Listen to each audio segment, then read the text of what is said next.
El turista accidental, amb Adrià Bas.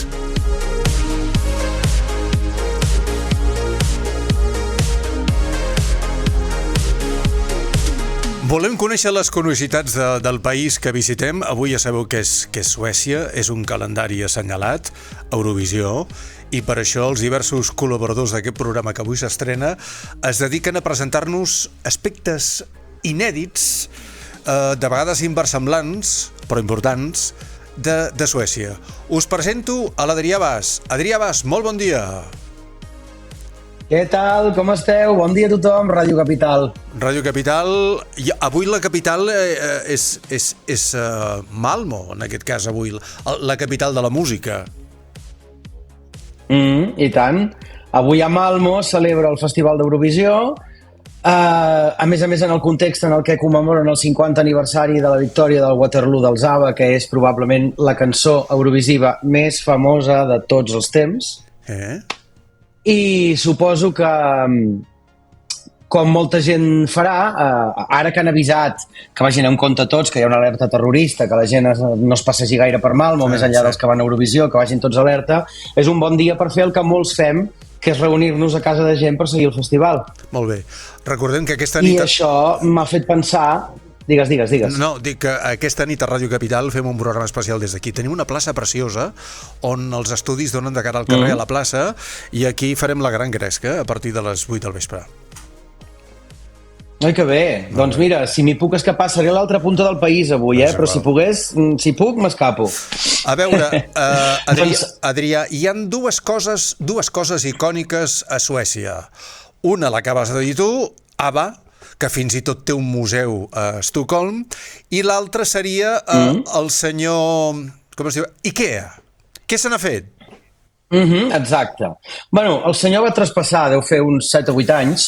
Que Déu el tingui en la glòria. I només espero... Exacte, i a la dels seus empleats també, perquè espero que no li haguessin hagut de fer un taüt d'aquells muntables, perquè com encara estigui buscant la clau Allen, no se l'ha muntat ni ell. No, el senyor va morir amb 90 i tants anys. Sí, yes. Aquest senyor havia nascut als anys 20, si no m'equivoco, del segle XX, però era un d'aquells homes que fa la seva pròpia biografia a base de escampar llegendes, segurament, algunes de veritat, en base real, d'altres potser magnificades pels seus seguidors. Un home molt auster, un home que era fill d'una granja. De fet, Ikea, ho tinc apuntat aquí, el fundador d'Ikea es deia Ingvar Kamprad. Ingvar, la I d'Ikea, la K de Kamprad, i després les paraules Elmtjart i Agunarit, que no sé si ho he pronunciat bé, són les inicials de la granja en la que ell va créixer i del poble on era aquesta granja. I d'aquí va sortir Ikea, que no significa res, simplement són unes inicials. Ikea, en origen, era una empresa de llumins, de fer fòsfors, de fer mistos. Sí. Aquest senyor la va fer quan encara era un menor d'edat, amb 17 o 18 anys, i a poc, per ser espavilat, doncs, va anar incrementant. Així és com, al llarg de la segona meitat del segle XX, Ikea es va convertir en l'imperi que avui coneixem que és. Ell era molt auster i demanava a tothom, a la seva comunitat, als seus veïns, als seus amics, que tractessin de viure de la mateixa manera que ho feia ell. Al final, allò que ens deien les iaies, nena, gasta-te'ls que se't faran escorpins i acabaràs sent el més ric del cementiri.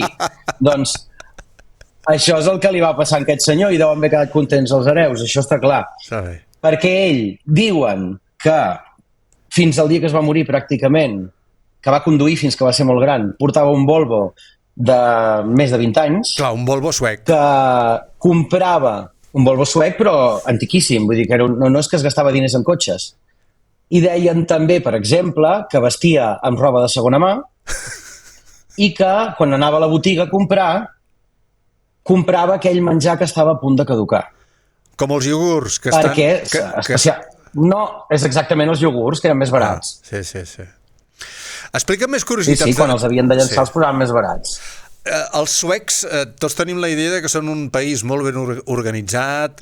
Espera't que en tinc una de bona, encara, d'aquest senyor. Va, digues.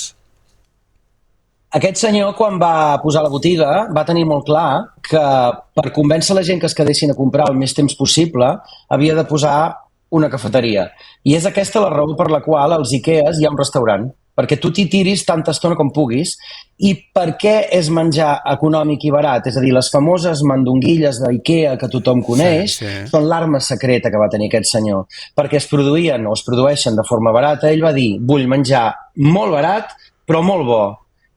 Les mandonguilles a Suècia, pel que fos, són un d'aquests aliments i el que fa és que tu perpetuïs la imatge de que Ikea és una empresa de low cost. Encara que tu no hi vagis a gastar, no vagis a comprar mobles, et queda en la imatge i en el subconscient que allò és l'empresa més barata que tu puguis anar si mai vols canviar el sofà, posar un moble nou a casa, etc etc. És la millor campanya que ell va trobar i és per això que a dia d'avui encara Ikea posa molts diners per muntar els seus restaurants dins de les botigues, tot i que amb el menjar, i aquesta és la part curiosa, hi perden diners. Molt bé. Escolta, nosaltres perdrem diners en aquesta casa que també admet publicitat si continuem parlant d'Ikea perquè no cobrem d'això un duro.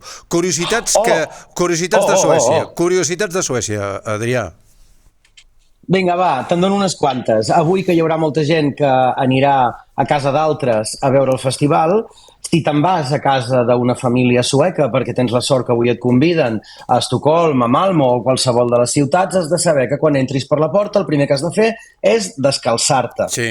Això ho hem vist a les pel·lícules. La moda escandinava, l'interiorisme escandinau afavoreix que tot és fusta, que és càlid, que vols anar descalç, etc. Doncs això és així, això és cert, i no conceben que tu estiguis en un interior calçat. Per tant, vés preparat, ojo portar préssecs als mitjons, avui mitjons nous, com et deia la iaia, calcetes, els sotets nets, si mai has d'anar a l'hospital, i els mitjons nous, per favor. I suposo que has d'anar al callista abans, no?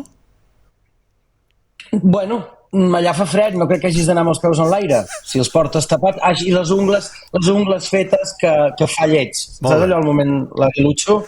Va, una última cosa, Adrià. Bueno, doncs has de saber que els suecs, escolta, cadascú el seu.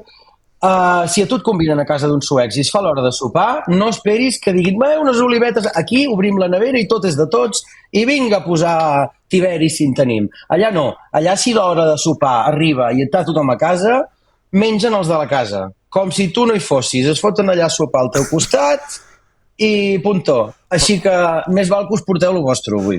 No em diguis que anar a casa d'un amic implica portar la teva carmanyola si els teus amics es posen a sopar i et deixen, doncs jo què sé, al living del costat tranquil·lament. És de mala educació, això.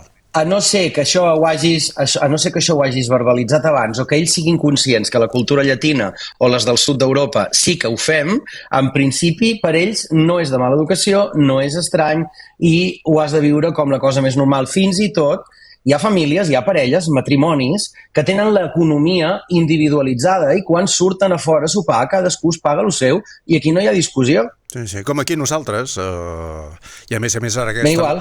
Aquí no, aquí tots amb el Bizum, ara pagues tu, un altre dia et convido jo. No. Molt bé. Adrià, moltes gràcies per haver-nos recordat alguns aspectes no tan coneguts de Suècia i la setmana que ve ja t'avanço que parlarem de Nova York, ciutat que segurament tindrem poc temps per parlar de les seves meravelles, d'acord? Que bé. Gràcies. Bé, només demano que si hi ha algun suec que avui ens està escoltant, doncs que no em tingui en compte i alguna desactualització o que pensi que n'estic dient alguna que no toca.